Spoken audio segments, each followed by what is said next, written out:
안녕하세요. 저는 오늘 프로그램의 진행을 맡은 강남 세브란스 병원의 신경외과 유지한 교수입니다. 오늘 뇌종양 온라인 토크 콘서트 시리즈 2편에서는 신경교종의 종류와 치료를 주제로 환우분들이 궁금해하시는 내용을 답변해드리는 시간을 갖고자 합니다. 본격적으로 시작하기에 앞서서 오늘 저와 함께 해주실 교수님을 소개해드리도록 하겠습니다. 분당서울대병원에서 근무하고 계시는 강호 교수님입니다. 네, 안녕하십니까. 분당서울대학교 병원에서 뇌종양 치료를 하고 있는 신경외과 교수 강호입니다.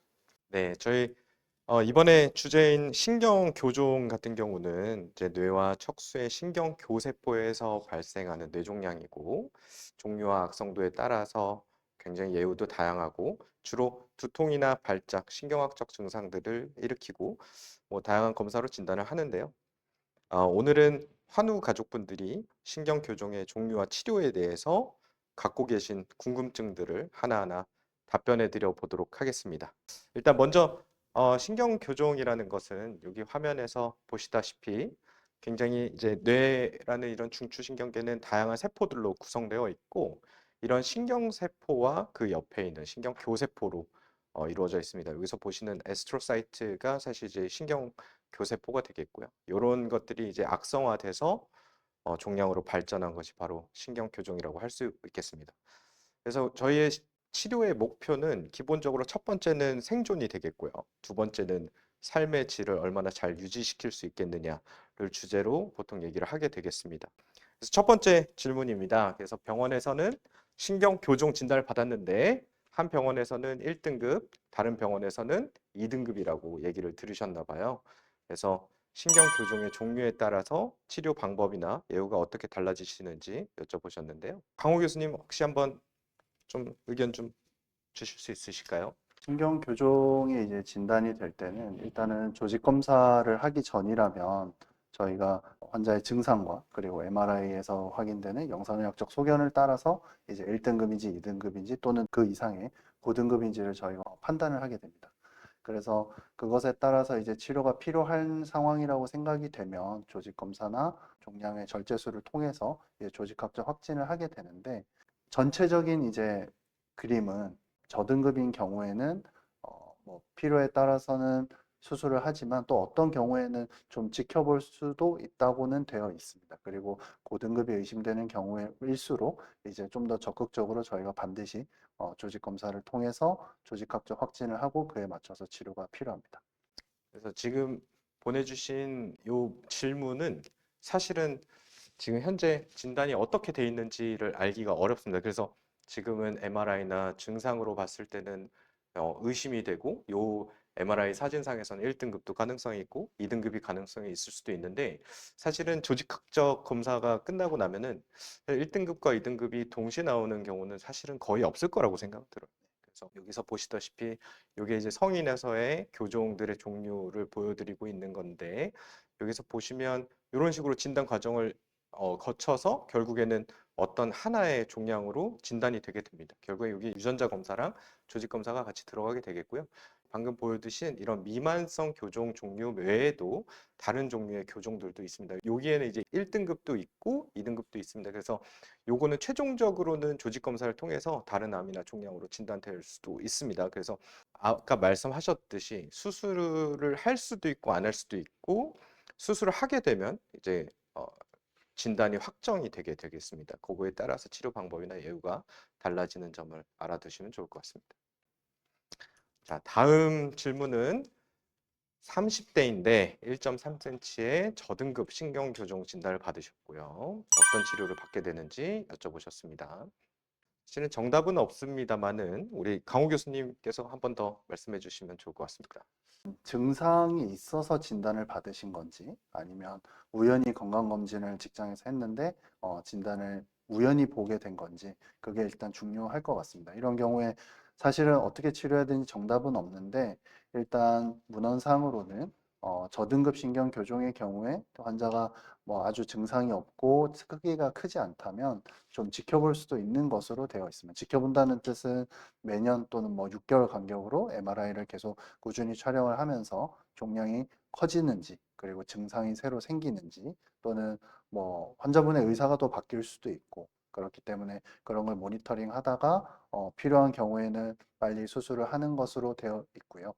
하지만 이제 최근에 이제 축적되고 있는 연구 결과들은 결국은 저등급 신경 교종이 30대라면 앞으로 살 날이 50년, 60년 이상 남아 있는데 결국 한 번은 수술을 하게 됩니다. 그러면 이 환자가 앞으로의 사실 날 중에 현재가 가장 환자도 몸도 젊고 건강하고 종양도 가장 작을 때입니다. 따라서 종양을 최대한 제거하는 것이 환자 예후에는 굉장히 중요하기 때문에 지금 치료를 하는 그런 좀 선제적으로 수술을 해서 절제를 하는 것에 대한 어떤 연구들이 최근에는 많이 축적되고 있는 상황입니다. 여기서 근데 사진 보면 줄어드는 것도 좀 써 네. 있기 때문에 환자분들께서 이제 그냥 좀 지켜봤을 때 줄어드는 가능성에 대해서 아마 좀 희망을 품으실 수도 있을 것 같은데요.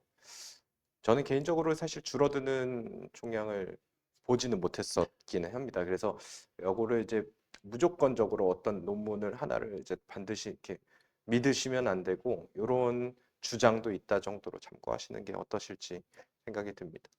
다음은 신경교종 2등급 진단을 받고 수술을 진행하신 상태이신 거고요.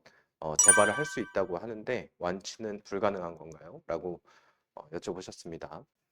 일단은 사실은 완치라는 개념이 이제 다른 암들도 많지만 특히 이제 뇌 같은 경우에는 절제하는 범위가 종양을 제거하면 그에 따라서 기능적으로도 많이 문제가 생길 수 있기 때문에 절제 범위가 좀 다를 수가 있습니다. 그렇기 때문에 완치라는 개념을 일반적으로는 5년으로 보기도 하지만 저희는 조금 10년이고 15년이고 좀 오랫동안 지켜보는 경우가 많고요. 여기서 보시면 1등급, 2등급, 3등급, 4등급이 각각 있는데 2등급 미만성 교종의 경우에는 한 5년에서 7년 정도 생존한다고 돼 있고 5년 생존율은 한 40%에서 50% 정도 돼 있다고 알려져 있습니다. 이제 요거는 이제 IDH라고 부르는 유전자가 이제 돌연변이가 없는 경우를 기준으로 한 거고요. 돌연변이가 있는 경우는 조금 더 긴 생존율을 기록하고 있습니다. 그래서 일단 첫 번째는 진짜 이제 조직학적 진단이 신경교종이 2등급이라는 건 좀 사실은 불충분하고요. 이제 유전자 데이터가 조금 더 있는 게 좋겠고, 그다음에 이제 희소돌기 세포종인지 아니면 미만성 교종인지 이런 것들 중요할 것 같습니다. 완치라는 개념보다는 조금 더 이제 관리라는 개념으로 가는 게 좋고, 아까 말씀했듯이 뭐 증상이 있다든지 아니면 점점 잘하는지 좀 면밀한 검토는 필요할 것 같습니다. 좀 장기간 지켜보고 완치하는 경우도 드물게 있는 것 같아요. 네. 굉장히 오랫동안 결국에는 이 암 때문에 안 돌아가시고 다른 질병 때문에 이제 노령으로 사망하시게 되면 완치가 됐다고 생각을 할 수도 있는 거잖아요, 사실. 그래서 그렇게 생각이 듭니다. 희망을 잃지 않으셨으면 좋겠습니다. 다음 부분 말씀드리겠습니다. 그 뇌중앙의 시상 부위에 종양이 있게 되고 신경교종 중에서 교모세포종입니다. 수술을 하게 된다면 전체 제거는 어렵고 후유증이 있다고 주치 선생님께서 말씀하셨습니다. 후유증 없이 수술할 수 있는 방법은 없을까요? 시상 종양은 굉장히 어려운 종양이죠. 네. 교수님도 경험이 좀 있으신가요? 네, 저도 가끔 보고 있고, 근데 뭐 수술을 할 수 있는 경우도 있고, 조직 검사만 해야 하는 경우도 있는 것 같습니다. 네. 말씀하셨듯이 시상은 굉장히 운동신경이라든지 감각신경들이 많이 지나가는 통로에 있고 그 주변에 굉장히 중요한 혈관들이 많이 있잖아요. 그래서 굉장히 어려운 수술에 속합니다. 그리고 시상에 있는 종양도 사실 여기 이제 같은 환자의 다른 모달리티로 본 MRI인데 이 환자의 경우에는 사실 과거 개념에서는 A에서 보시는 종양만 있다고 생각을 했지만 요즘의 개념은 B에서 보듯이 굉장히 광범위한 영역에 있는 환자분이시거든요. 이런 케이스 같은 경우는 사실은 완전히 절제는 좀 어려울 거라고 생각합니다. 근데 이제 또 한 가지는 이런 환자들도 가끔 있으시거든요. 그래서 이렇게 시상에만 국한된 경우는 사실 수술을 할 수가 있고 제가 수술했던 환자분 중에 한 분인데 굉장히 큰 종양이었고 수술 자체에서 이제 완전히 제거는 가능은 했습니다. 눈에 보이는 종양은 없었고요. 사실 이제 치료의 원칙은 이제 말씀드렸듯이 시상 위치는 굉장히 깊은 곳에 있고 중요한 구조물이랑 가까이 있기 때문에 치료 자체는 쉽지는 않습니다. 수술은 조직 검사만 할 수도 있고 완전 제거를 목표로 할 수도 있습니다. 후유증 없는 것을 100% 보장하기는 당연히 어려울 거라 생각하고 저희 의사들도 그렇고 환자들도 그렇고 당연히 없는 것이 저희도 희망 사항이지만 그런 위험성이 없다고 개런티하기는 좀 어렵습니다. 최소한 조직 검사는 필요하고요. 말씀드렸듯이 크기와 침범 범위에 따라서 완전히 제거할 수 있는지 아니면 일부분만 제거할 수 있는지는 다를 수 있습니다. 또한 요즘에는 임상시험도 나와서 이제 유전자 검사 결과에 따라서 임상시험에 대한 옵션도 존재하고 있습니다. 근데 이런 임상시험도 기본적으로 조직 검사가 선행돼야 되기 때문에 요 점을 참고하시면 좋을 것 같습니다. 다음 질문입니다. 좌측 신경교종 진단을 받고 수술을 앞두고 있습니다. 수술 후에는 어떤 후유증이 생길 수 있나요? 굉장히 어려운 질문이죠. 이제 한번 설명해 주시죠, 강호 교수님. 뇌는 좌측과 우측이 조금 다릅니다. 그래서 오른손잡이의 경우에는 이제 왼쪽이 이제 우성 방구로 되어 있고 특히 왼쪽에 이제 언어 영역이 있습니다. 그래서 언어가 지금 왼쪽에 보시는 그림처럼 이렇게 언어 영역을 비롯해서 운동 영역이나 뭐 감각 영역 이런 것들이 있기 때문에 사실은 이 질문은 그 중에 어느 위치에 있는지에 따라서 굉장히 어떤 다양한 답변이 있을 수 있겠지만 저희가 왼쪽의 경우에는 특히 이제 더 신경 쓰는 거는 뭐 언어 영역을 비롯해서 인지 기능이나 이런 뭐 것들은 이제 좀 오른쪽에 비해서 좀 더 증상이 심하게 나타나거나 뭐 오른쪽은 전혀 나타날 가능성이 없는데 왼쪽을 수술했을 때만 나타날 수 있는 것들이기 때문에 상당히 걱정을 하면서 수술을 하게 됩니다. 이제 좌측이라고만 말씀해 주셨는데 이제 위나 간이랑 좀 다르게 뇌는 이제 지도화돼 있기 때문에 전두엽에 있느냐 아니면 측두엽에 있느냐 저 두정엽에 있느냐 후두엽에 있느냐에 따라서 굉장히 다를 수 있고요. 말씀드렸듯이 뭐 인지라든지 뭐 언어 장애라든지 뭐 당연히 운동신경이라든지 이런 거 관여가 돼 있을 수 있습니다. 다음 질문입니다. 교무세포종 우측 앞쪽에 약 5.7cm로 있습니다. 수술이 가능할까요? 라고 물어보셨습니다. 수술이 가능할까요? 이거 역시 이제 사진을 봐야겠지만 많은 경우에는 오른쪽 앞쪽의 경우는 방금 보셨듯이 이제 왼쪽에는 있는 언어가 없는 쪽이기 때문에 비교적 좀 더 안전하게 수술을 시도해 볼 수 있겠습니다. 그렇지만 사실 제일 중요한 게 우성 방구에 있느냐 오른쪽이 우성 방구인 환자분들도 가끔 간혹 있죠. 있죠. 그래서 그런 것들은 우리가 기능 MRI라고 하는 펑셔널 MRI 촬영해서 확인하는 것이 조금 더 도움이 될 수도 있고요. 그래도 우리가 일반적으로는 오른손잡이들이 많으시기 때문에 그런 경우에는 우측 앞쪽에 전두엽에 있다면 지금 이 영상에서 보시는 게 이제 환자분의 사진은 아니고 요거랑 굉장히 유사할 거라고 생각은 들어요. 결국에 이슈는 요거를 얼마나 제거할 수 있느냐. 아까 잠깐 말씀드리긴 했지만 조영제를 넣고 한 사진에서 이렇게 하얗게 조형 증강된 부분을 제거를 하는 것이 우리가 그로스 토탈 리섹션, 우리가 전절제라고 얘기를 하는 건데 요즘에는 그거 넘어서 있는 영역까지 제거하는 수프라 맥시멀 리섹션 또는 수프라 토탈 리섹션 이렇게 부르는 것들을 추구하고 있습니다. 그래서 최대한 안전하게 생존 기간을 늘리는 그런 치료로 알려져 있고요. 그거는 가능할 거라고 저는 생각이 듭니다. 다음 질문은 어머니가 성상세포종 2등급으로 진단을 받았는데 완전히 제거가 어렵다고 들었습니다. 대두술을 하는 게 좋을지 추적 관찰을 하는 게 좋을지 궁금합니다. 이렇게 질문을 주셨고요. 정답이 없지만 이제 최근 이제 논문에서 주장하는 바는 많은 경우에는 수술을 좀 더 선제적으로 하는 게 어떤가라고는 되어 있습니다. 그래서 뭐 완전히 제거가 어렵더라도 일단은 어머님이 성상세포종 2등급으로 진단을 받았다고 하는 거는 이제 수술을 하기 전이기 때문에 결국은 MRI만 보고 진단을 한 것이고 영상의학적인 진단은 등급이 뭐 가끔은 조직 검사랑 뭐 한두 등급은 다르게 나오기도 합니다. 그렇기 때문에 일단은 진단을 위해서라도 수술을 하는 것이 좀 더 도움이 된다라고 되어 있고 최근에는 이제 뭐 수술 전에 종양이 클수록 그리고 수술 후에 남은 종양이 많을수록 예후가 나쁘기 때문에 그나마 종양이 작은 처음에 발견됐을 때 수술을 해서 치료를 하는 것이 좀 더 낫지 않겠냐라는 그런 근거들이 축적되고 있는 중입니다.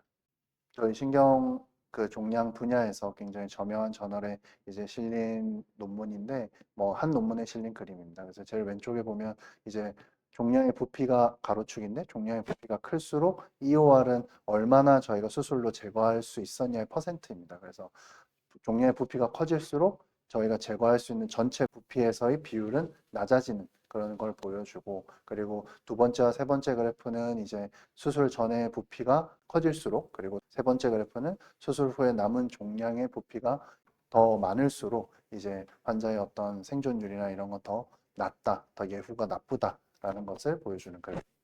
결론적으로 이제 완전히 제거는 좀 어려울다는 거는 이제 종양이 크다는 걸 네, 좀 의미를 할 수도 있는, 아니면 위험한 영역을 좀 침범할 수도 있는 거긴 하고, 그렇다는 거는 이제 다른 안전한 구역에 있는 것보다는 안 좋은 예후를 좀 시사하는 거라고 생각은 드는데, 그래도 좀 최대한 제거할 수 있는 만큼 제거할 수 있는 게 네. 좋다고 생각을 하는 거죠. 이런 안전하게 제거하기 위해서 강호 교수님 또 워낙 이런 수술 많이 하시니까 이런 수술 방법에 대해서도 간단히 설명해 주시면 어떨까요? 저희가 이제 이런 이제 신경 교정의 수술은 꼭 2등급뿐만 아니더라도 다른 등급에서도 이제 저희가 신경외과 의사들이 항상 이제 최고의 가치로 내세우는 말은 안전하고 최대한 종양을 제거하는 것입니다. 영어로는 이제 Maximal Safe Resection이라고 해서 사실은 그 두 가지 가치가 굉장히 이렇게 양립할 수 없는, 많이 제거할수록 사실은 안전하지는 않기 네. 때문에 양립할 수는 없어서 그 어떤 균형점에서 최대한 아슬아슬하지만 종양을 최대한 제거하는 걸 목표로 하게 됩니다. 그래서 그런 수술을 하려면 오른쪽 사진에 보시는 이런 형광 유도 수술 기법이나 또는 내비게이션, 그리고 위치에 따라서는 각성 수술이나 또 수술 중에는 환자분이 만약에 주무신다면 저희가 운동신경이나 감각신경 또는 뭐 언어 영역 같은 것들을 모니터링 할 수 있는 이제 신경생리 감시 기술 같은 것들을 써서 최대한 이런 수술의 이런 궁극적인 목표에 가까이 갈 수 있도록 많은 노력을 기울이고 있습니다. 사실 그래서 뇌수술이 더 네, 어려운 것 같아요, 사실은. 그래서 모두 제거했다면 이렇게 주기적으로 MRI로 찍으면서 좀 지켜볼 수도 있고, 제거하지 못했다면 또 방사선 치료나 항암 치료 이 또한도 재발률을 많이 낮추기 때문에 좋은 것도 있고, 또 요거는 이제 IDH라고 하는 유전자의 돌연 변이가 있을 때 국한된 경우기는 하지만 최근에 이제 IDH 억제제가 네. 나왔죠. 그래서 그런 것들을 사용해 볼 수도 있다는 점을 알고 계시면 좋을 것 같습니다. 다음 질문 드리겠습니다. 중내에 위치하고 있어서 수술이 어려워서 방사선 치료와 테모달 약물 치료를 하고 있습니다. 수술 대신 방사선과 항암 치료만으로 치료 효과를 기대할 수 있나요? 라고 물어보셨는데요. 이제 중뇌라고 하는 부분은 이제 뇌간, 브레인스템이라고 하는 영역의 이제 그 중에 일부에 해당하는 부분이고, 이 부분에 아마 종양이 생긴 걸로 보입니다. 근데 이 중뇌라는 부분에는 굉장히 중요한 신경의 핵들이, 부분 구역에 굉장히 많은 핵들이 위치해 있고 중요한 혈관들도 감싸고 있는 구조이기 때문에 우리가 이제 위험과 이익을 고려해서 저희가 수술을 계획하는데, 사실은 조금 어떤 교수님들께서는 이제 중내 수술도 하시는 분들도 있지만 일반적으로는 수술의 이득보다는 위험이 더 높기 때문에 수술하시고 오히려 후유증이 많이 남을 수 있어서 아마 수술이 좀 어렵다고 설명하시지 않았을까 싶습니다. 사실 이제 방사선 치료를 얘기하기 전에 어쨌든 수술을 많이 이제 종양을 제거할 수 없기 때문에 그런 수술에서의 이득을 얻기는 어렵지만 방사선과 항암 치료도 분명히 효과는 있거든요, 사실은. 그래서 이런 것들이 이제 객관적인 논문으로 증명이 돼 있고 전 세계적으로 다 어셉트가 되는 개념이기 때문에 좀 기대해 보는 것도 좋을 것 같습니다. 저렇게 중내 네, 종양이 있으면 네. 뭐 만약에 수술을 하지 못하는 경우에 조직 검사는 반드시 하시나요? 저는 권유드리는 편입니다. 근데 이제 위험하니까 충분히 설명은 드리죠. 다음 질문 넘어가겠습니다. 경호세포종으로 진단을 받았는데 수술 말고 방사선과 항암을 하면서 경과를 지켜보자고 하셨습니다.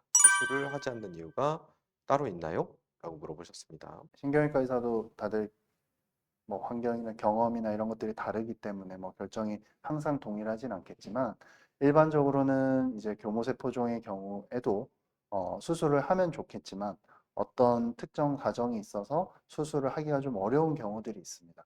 대표적으로 이제 종양 위치가 그에 해당이 되고, 일단 첫 번째로는 앞서 계속 말씀드렸던 이제 운동, 감각, 언어 등의 어떤 중요한 기능 영역, 중요 기능 영역이라고 저희가 엘로컨트 에리아라고 하는데, 그런 영역의 종양이 한가운데 위치해 있으면 사실 수술적인 제거를 했을 때 기능 저하가 굉장히 심각해지기 때문에, 기능 저하가 심각해지면 문제는 환자가 방사선과 항암 치료를 버티기가 좀 어렵습니다. 그래서 예후가 안 좋아지기 때문에 그럴 때는 수술을 하지 않고 그냥 방사선과 항암을 하는 경우가 있고, 또는 이제 뇌간, 이제 뇌줄기라고 해서 그 대뇌에서 아래쪽으로 지금 색칠이 칠해진 이 부분들인데, 이 부분에 뇌간에 종양이 있는 경우, 아까 요 앞전 케이스에서 이제 유재환 교수님께서 보여주셨던 그 중뇌에 또 여기에 해당이 되는데, 저런데 위치가 있어도 수술이 좀 어려운 경우가 있고, 또는 운동신경 경로 한가운데 위치하고 있어서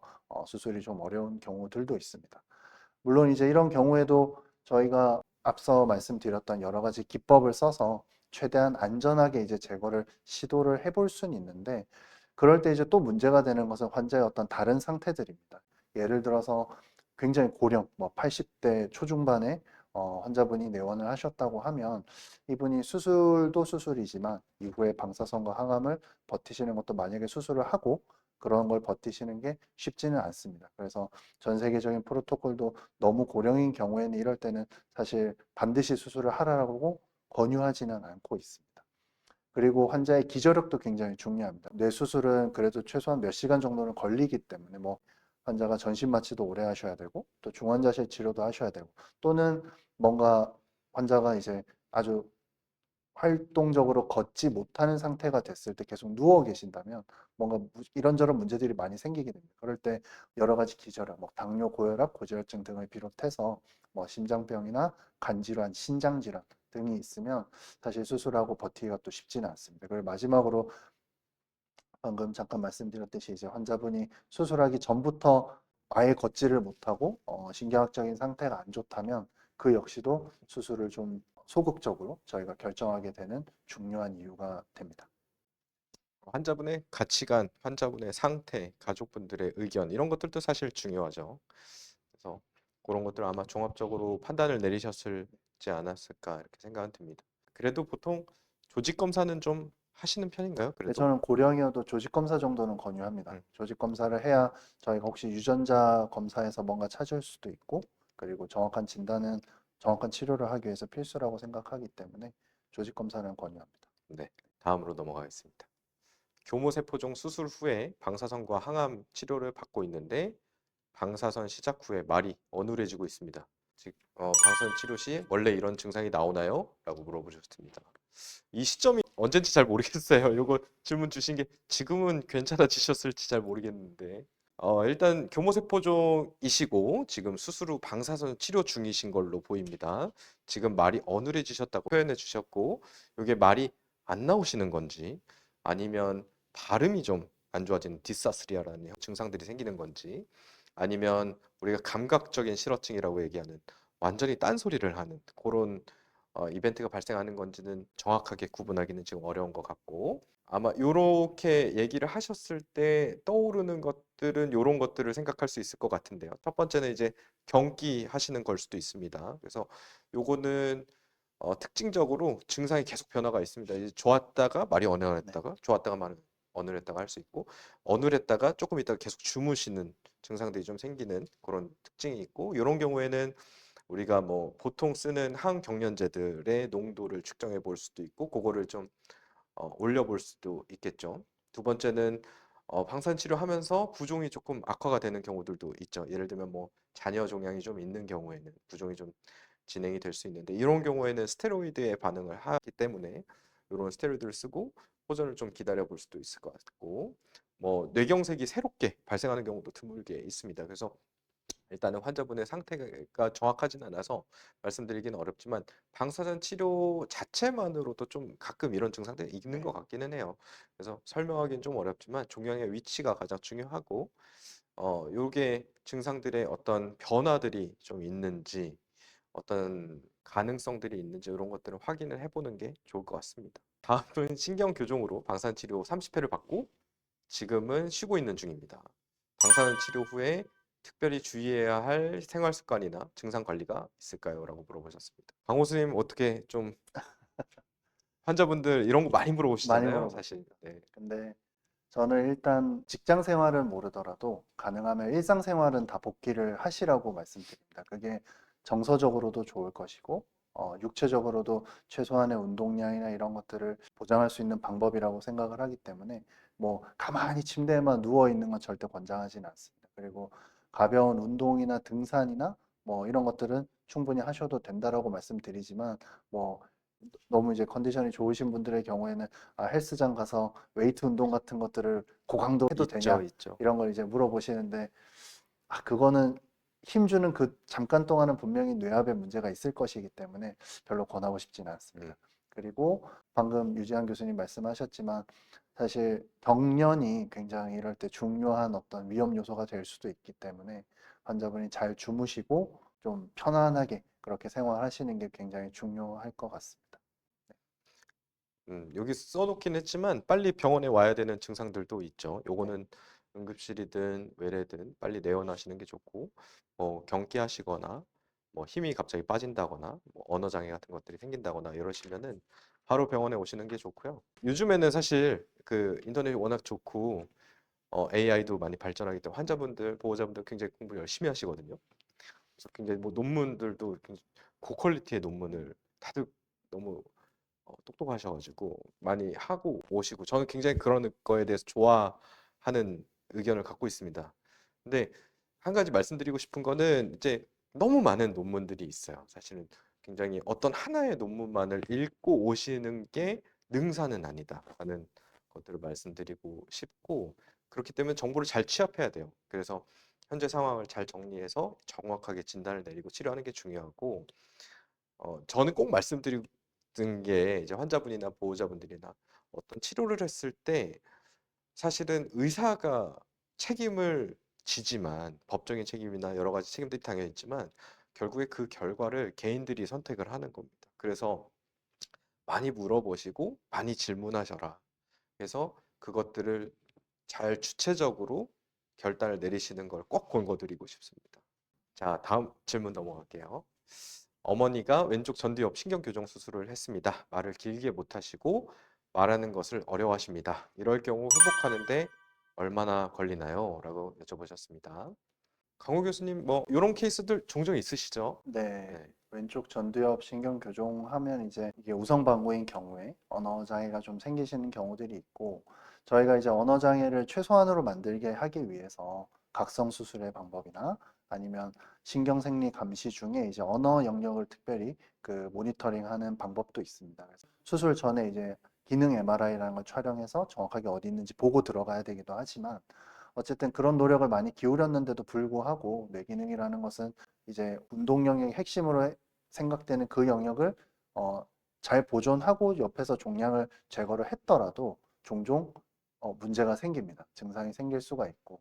그래서 이 논문은 이제 NEJM이라는 뭐 의학계에서는 거의 최고 저널 중에 하나인 이제 이쪽 분야에서 굉장히 선도적인 역할을 하고 있는 UC 샌프란시스코 그룹에서 낸 논문인데 이제 250명의 그 좌측 방구 신경 교정 환자를 각성 수술을 해서 언어 기능을 보존해서 수술을 해봤더니 수술하고 일주일째쯤 평가를 해보면 언어 증상이 악화된 환자가 한 22% 정도 있었다는 겁니다. 저렇게 모니터링을 해서 살리면서 수술을 했는데도. 하지만 그 환자들의 대부분은 시간이 지나면서 언어 기능은 많이 좋아지시고 수술하고 6개월째쯤 됐을 때 이 논문에 의하면 언어 증상이 그래도 많이 좋아졌는데도 아직도 언어 증상이 남아있는 환자가 한 1.6% 정도 되었다. 거의 90% 가까운 환자들이 꽤 많이 좋아진 거기 때문에 저는 언어 영역의 경우에는 이제 환자를 마취해서 회복을 하셨을 때 여러 가지 언어 테스트를 시켜보고 본인이 몇 가지 단어를 발화는 할 수 있고 의사표시는 할 수 있지만 문장 형성을 좀 어려워하실 때 또는 정확한 음절의 형성을 어려워하실 때는 재활의학과에 의뢰를 해서 언어 재활 같은 걸 좀 시켜드리고 그리고 좀 안심을 시켜드립니다. 이 정도면 시간이 지나면 많이 좋아질 것이다. 그래서 지금 이 환자분의 경우에는 말을 길게 못하시고 말하는 것을 어려워하신다고 하시는 거 보면 몇 단어 같은 거 형성은 잘 하실 것 같기 때문에 이 정도면 그래도 한 2, 3개월 정도 기다려 보시면 많이 호전될 거라고 생각을 합니다. 그래도 일단은 말을 길게 못 하시고라는 게 굉장히 중요할 네, 것 같아요. 일단 말을 하시는 그렇죠. 거니까 네, 이제 좀 좋은 사인이라고 네, 생각은 들고요. 어, 좀 잘 회복되기를 기도합니다. 자, 다음 질문입니다. 남편이 성상세포종 3등급 수술을 받은 지 2년이 지났는데 기억력 저하가 있습니다. 일단은 우리가 3등급 성상세포종 수술하고 아마 방사치료 하셨을 거고 항암치료 하셨을 수도 있고 안 하셨을 수도 있을 거라고 생각은 드는데 여러 가지 이런 인지 기능의 저하들이 있습니다. 그 중에 높은 순위권으로 이제 이런 기억력 같은 것들이 올라가 있고요. 기억력은 어느 정도는 떨어지는 것들이 좀 있는 것 같습니다. 그것이 이제 일상생활에 영향을 주느냐 아니냐의 차이가 있을 뿐이지 어느 정도는 기억력 저하가 있을 것 같습니다. 사실 지금 검사하시는 것은 이제 지금 자료가 기초 자료가 되는 거죠. 그래서 나중에 조금 더 기억력 저하가 진행이 됐을 때 어느 정도 떨어졌는지를 알 수 있다는 의미가 있겠고요. 실제로 지금 기억력 저하가 어느 정도 있는지를 확인하는 의미도 있겠고, 사실 기억력 저하가 기억력만 우리가 이제 포커스를 두는 게 아니고 우울하거나 불안하거나 다른 뭐 주의력이나 이런 것들이 영향을 받아서 떨어지는 걸 수도 있습니다. 그래서 이런 심리적인 것들도 굉장히 중요하기 때문에 종합적인 평가가 도움이 될 수는 있습니다. 근데 바로 병원에 가서 검사해야 될까요?에서는 아주 급하지는 않은 것 같다. 왜냐하면 2년 정도가 네. 지났기 때문에 어, 아주 급하지는 않다. 그러나 당연히 있을 수 있다. 그러나 지금 한번 검사해 보시는 것은 의미는 있을 것 같다라고 생각은 듭니다.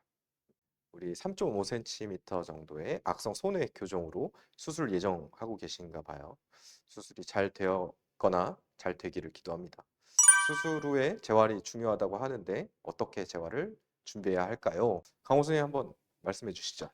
네, 일단은 손에는 이제 자기 뒷머리 쪽에 자기 주먹만한 작은 뇌 부분이 하나 있습니다. 그래서 그걸 이제 손해라고 부르고, 손해도 물론 오른쪽 왼쪽에 방구가 있고, 이제 가운데 벌미스라고 부르는 이제 이렇게 벌레처럼 생겼다 그래서 뭐 한글로는 벌레라고 부르기도 하는데, 어쨌든 그렇게 세 부분으로 구성이 되어 있습니다. 그래서 이 손의 가장 중요한 기능은 몸의 근육 운동을 조절하고 균형을 잡는 기능이 제일 중요하고, 뭐 어떤 운동 기술 같은 것들을 이제 습득하고 기억하는데도 역할이 있다라고 되어 있습니다. 그리고 이제 손해를 저희가 수술할 때 항상 같이 생각해야 되는 것은 그 손의 앞쪽에 위치한 뇌관입니다. 이 신경 교종이라는 건 딱 손해에만 국한되지 않을 수도 있기 때문에 그 앞쪽에 뇌관에도 종양이 영향을 저희 끝까지 뻗쳐 있으면 이제 뇌관의 일부도 저희가 건드리거나 또는 건드려지는 그런 상황이 있을 수가 있습니다. 그래서 뇌관이라는 것은 대뇌가 척수랑 연결되는 그 통로이기 때문에 모든 운동신경과 감각신경 섬유가 거기를 경유하게 되고 또한 여러 가지 뇌신경들의 핵도 모여 있습니다. 그리고 아래쪽에 있는 연수의 경우에는 자율신경을 조절하는 어떤 굉장히 생명 유지에 필수적인 기능들도 갖고 있기 때문에 사실은 굉장히 기능적으로 중요한 부분인데 일단 이제 손해가 손상되게 되면 환자분들이 가장 보통 힘들어 하시는 거는 어지럼증이랑 균형 장애입니다. 그래서 손해를 수술하면 반드시 어지럼증은 어느 정도 생기고 특히 가운데 그 벌레라고 부르는 그 부분을 수술하게 되는 경우에는 많은 경우에는 굉장히 심각한 균형 장애나 또는 계속 뭐 어디 몸 어딘가가 떨리게 되는 그런 진전 또는 떨림이라고 하는 증상들이 생길 수 있습니다. 그리고 미세 운동에 장애가 생겨서 미세 운동이 우리가 일상생활에서 가장 필요한 건 사실 젓가락질인 것 같은데 젓가락질이 좀 어려워지거나 이런데 숟가락질도 너무 떨려서 국을 잘 드시지 못하거나 이런 증상들이 생기기도 하고 또 어떤 경우에는 말을 잘 못하시는 경우도 있습니다. 저희가 손해실어증이라고 하는 그 증상 때문에 말을 잘 못하시는 경우도 있고 그리고 이제 뇌관 같은 경우에는 뭐 복시나 이 얼굴 쪽에 관련된 여러 가지 증상들이 나타날 수 있고 그중에 저희가 좀 심각하게 생각하는 것들은 삼킴과 관련된 것들입니다. 그래서 음식을 삼키는 혀나 이 기도 또는 요 안쪽의 움직임에도 굉장히 영향이 있기 때문에 저런 쪽에 문제가 생기면 상당히 심각한 그런 장애가 좀 발생하기도 합니다. 어떤 재활 치료를 준비하셔야 되는지 물어보셨는데 저는 일단은 수술을 잘 받는데 집중을 해보자라고 말씀을 드리고, 재활할 일이 없어야죠. 네. 그렇죠. 그래서 이 재활이랑 이런 걸 뭐 보호자님들이 준비를 미리미리 해두고 싶은 마음은 충분히 이해를 하지만 저희가 일단은 수술을 안전하게 잘 끝내고 그 다음에 증상이 생겼을 때 그것에 맞춰서 재활의학과 전문의와 상의를 해서 이제 진행을 하겠지만 균형이 잘 안 되시는 경우에는 균형 훈련 또는 시각 고정 및 주시 훈련을 통해서 복시 같은 것을 좀 개선을 시켜보기도 하고 그리고 뭐 한 번에 걷기가 좀 어려우신 경우에는 일단은 앉는 것부터 트레이닝을 합니다. 그래서 앉아보고 그네같이 생긴 그 특수 장치를 통해서 보행 훈련을 하면 좀 균형이나 이런 것들이 많이 개선이 되는 경우들이 있습니다. 그리고 어, 아래쪽 손상에 의해서 삼킴 같은 게 문제가 생겼을 때는 그 삼킴에 대해서 정확하게 어느 정도 수준인지 검사를 해보고 삼킴 관련된 훈련을 진행을 하기도 합니다. 하지만 이것들은 재활의학적으로도 세분화되어 있고 정확한 평가가 선행되어야 되기 때문에 일단은 수술을 잘 마치고 환자분이 수술하고 한 일주일에서 2주일 정도 환자가 회복하시는 걸 좀 본 다음에 그때 필요한 재활치료를 재활의학과 전문의와 상의해서 진행을 해보면 될 것 같습니다.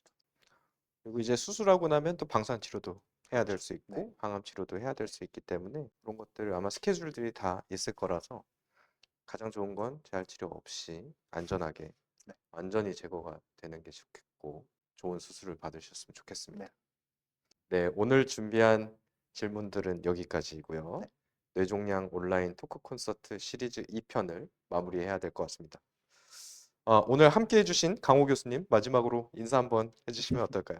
평소에 학회에서 존경하는 우리 유지현 교수님과 함께 이런 콘서트를 진행하게 돼서 너무 즐거웠고 신경교종은 사실 치료가 쉽지는 않습니다. 그리고 수술 하나만으로 해결되지도 않고 하지만 굉장히 빠르게 그 치료 기술이 발전되고 있고 또 최근 한 20년 정도는 유전자에 대한 그런 개념이 굉장히 빠르게 정립이 되면서 많은 부분들이 바뀌고 있고 새로운 치료를 시도해 볼 수 있는 부분도 많고 또한 수술 기술 역시도 굉장히 빠르게 발전하고 있습니다. 그래서 좋아지시는 분들도 충분히 많이 계시기 때문에 절대 희망의 끈을 놓지 마시고 끝까지 치료를 받아보셨으면 좋겠습니다. 저는 개인적으로 건강한 마음이 이런 실제 질병 상태에도 영향을 미친다고 저는 개인적인 생각을 네, 갖고 있습니다. 그래서 우리 환자분들과 보호자분들이 마음이 꺾이지 않았으면 좋겠어요.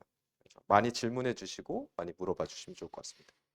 네, 수고해 주신 교수님 그리고 시청해 주신 환우분들 감사합니다. 이것으로 마치겠습니다. 감사합니다. 감사합니다.